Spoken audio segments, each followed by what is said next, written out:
Simboli i besimit fillon me frazën besoj në një Perëndi.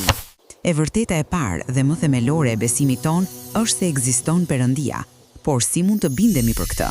Perëndin askush nuk mund ta shohë sepse është frymë, por ai zbulohet te njeriu nëpërmjet veprave të tij.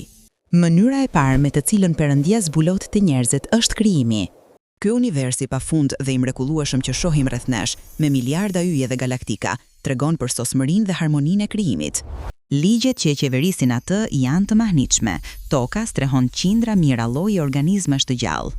Kështu, secili prej tyre dhe veçanërisht njeriu është një mrekulli për sa i përket ndërtimit dhe funksionimit të tij. Të gjitha këto dëshmojnë ekzistencën e një krijuesi të urtë dhe të plotfuqishëm, Perëndis.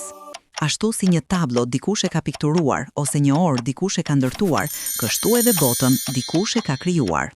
Siç thotë edhe apostull Pavli, çdo shtëpi ndërtohet nga një ndërtues. Por ai që ndërtoi çdo gjë është Perëndia. Ekzistencën e Perëndis e dëshmon edhe historia.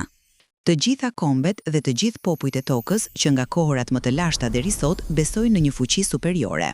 Të gjithë pranojnë se ekziston Perëndia. Këtë konstatim e shpreu edhe historiani grek Plutarku në një tekst të tij monumental. Shkroi se duke ecur nëpër botë mund të gjesh qytete pa mure, pa shkrim, pa sundimtar, pa ushtar dhe pa prona. Ekzistojnë qytete që nuk ka nevojë për ligje, që nuk njohin teatrat ose palestrat. Por qytet pa tempuj dhe Perëndi, që të mos ngrej lutje, nuk ka ekzistuar kurrë dhe nuk do të ekzistojë kurrë. Besimi në Perëndin gjendet i gdhendur thellë brenda në shpirtin e çdo njeriu. E vërteton ndërgjegja, zëri i brendshëm që na informon se çfarë është e mirë dhe çfarë është e keqe. Ekziston brenda nesh një ligj moral i pashkruar që gjykon veprat tona.